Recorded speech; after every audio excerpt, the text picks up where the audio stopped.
সেই Boroline bore plus অ্যাডের পরে আবার ফিরে এলাম। ওই ছেলেটা 10 কেজি চাল, 10 কেজি আলু,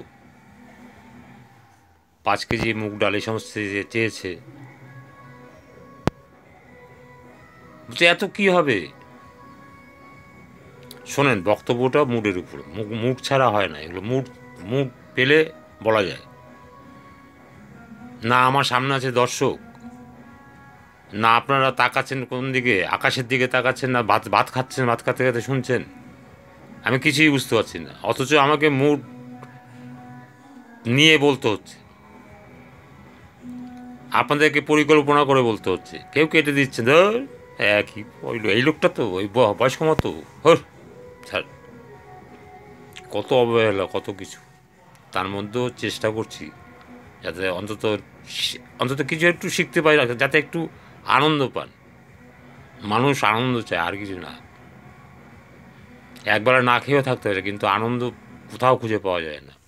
দেখবেন লোকের মুখের হাসি বন্ধ, হাসি নেই, সব জন্য কেমন হয়ে গেছে।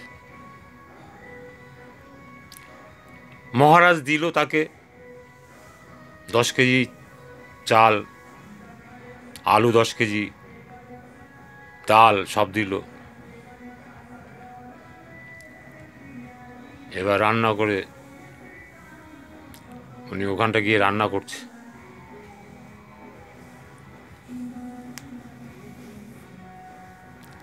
এবার ডাকছে আবার রান্নার পরে, রাম তুমি আসো, তাতে আসো, নাহলে তো হয়ে গেছে, আসো আসো তাতে আসো। সেদিকে রাম লক্ষ্মণকে সঙ্গে নিয়ে এসছে। লক্ষ্মণ, সীতা, ভরত, শত্রুঘ্ন, হনুমান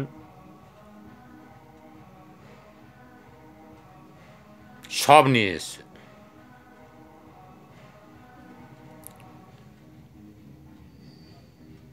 সব নিয়ে এসছে। আসার পরে বলছে, কোথায় খাওয়ার, কোথায়? বলছে আমি জানি, আমি জানি তুমি এরকম করবে, একা তো আসবেই না, সীতাকে নিয়ে আসবে,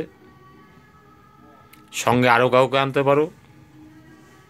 সেই বুঝে আমি রান্নাই করিনি। ওই দেখো সব রাখা আছে, সব রেখে দিয়েছি।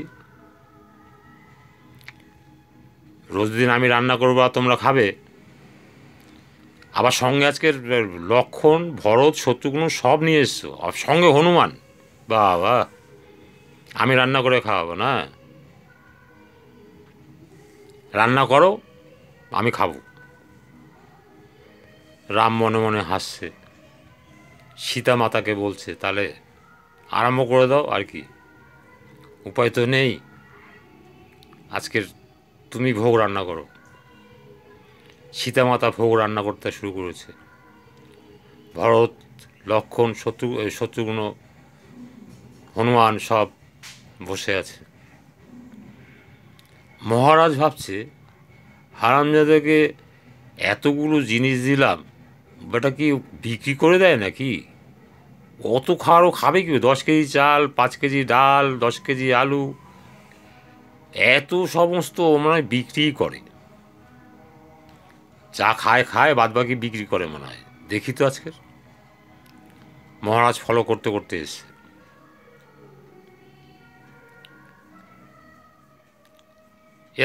এর আগের দিন নিয়েছি 9 মিনিট 23 সেকেন্ড, তারপরের দিন নিলাম 9 মিনিট 13 সেকেন্ড।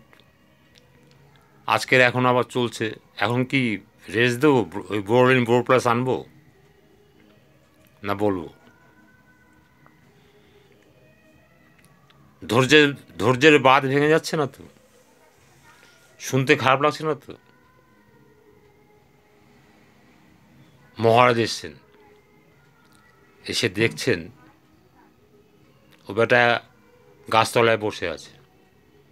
যে কিরে, তুই যে এতগুলো চাল ডাল সব নিয়ে আসলি, তুই গাছতলায় বসে আছিস, রান্না করিসনি? বলছে রান্না তো চলছে। যে কোথায় রান্না চলছে? বলছে কেন দেখতে পাচ্ছেন না? ওই তো রান্না চলছে।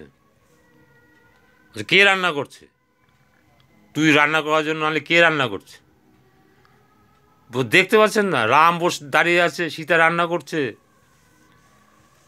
লক্ষণ সঙ্গে, ভরত শত্রুঘ্ন গোষ্ঠীর সময় সবাইকে নিয়ে এসছে, আবার হনুমানকেও নিয়ে এসছে। এইটুকুতে হয় আপনি বলেন? 10 কেজি চাল, 10 কেজি আলু, 5 কেজি ডাল, এইটুকুতে হয়? এতগুলো লোক খাবে? আমি খাবো কি? আমার তো আজকেরও তো এই আধপেটা খেয়ে থাকতে হবে। আপনাকে বারবার বলি একটু বেশি করে দেন। ওই তুই আর কি মারছিস? মালগুলো কী করেছিস দেখা আমাকে। উনি তো কিছু দেখতে পাচ্ছেন না। বলছে আপনি দেখছেন না যে রান্না হচ্ছে, কত সুন্দর, কী সুন্দর গন্ধ বেরোচ্ছে, বুঝতে পারছেন না আপনি? বলছে কোথায়? হাত ধরে বলছে এদিকে আসেন, এদিকে আসেন। যেই হাত ধরেছে তখন দেখতে পাচ্ছে, হ্যাঁ, রাম, লক্ষ্মণ, সীতা, ভরত, শত্রুঘ্ন, হনুমান সব সঙ্গে সঙ্গে ওর পায়ে জড়িয়ে ধরেছে। বলছে তুই কে? যার আরাধনা করছি আমি এতদিন ধরে, যাকে দেখতে পাচ্ছি না, দেখতে পাইনি, আজকে তুই আমাকে চোখ খুলে দিলি, আমি তাদের দেখতে পাচ্ছি। স্বয়ং মা সীতা রান্না করছে। এ কি? তুই কে? তুই আমার ঈশ্বর, তুই আমার ভগবান, তুই আমার সব। দেখলেন ভগবানের সৃষ্টি? কানা খোড়া, ল্যাংড়া, হ্যান্ডিক্যাপ, দেখতে কুৎসিত, কাউকে অবহেলা করতে নেই। কার মধ্যে কি আছে? ভগবান কাকে দিয়ে, আল্লাহ খোদা রহমান কাকে দিয়ে কি করাবে? যিনি এত বছর ধরে সাধনা করেও যাকে পায়নি, তিনি, তার স্পর্শে সীতামাতা রান্না করছে, রাম, লক্ষ্মণ, ভরত, শত্রুঘ্ন, হনুমান বসে আছে খাওয়ার জন্য, সেই দর্শন পেলেন। এইগুলো যদি একটা মঞ্চে বলি, হাততালি পাবো না, নাম হবে না, বক্তা হিসেবে কোনো স্থান হবে না। এটার নাম রেওয়াজ করা। বললেই হলো, রেওয়াজ করতে হয়। সুখে থাকেন, ভালো থাকেন, সুন্দর থাকেন, মন মানসিকতা ভালো হোক, ঈশ্বরের প্রতি টান হোক, আল্লাহ খোদা ভগবানের উপর বিশ্বাস রাখুন।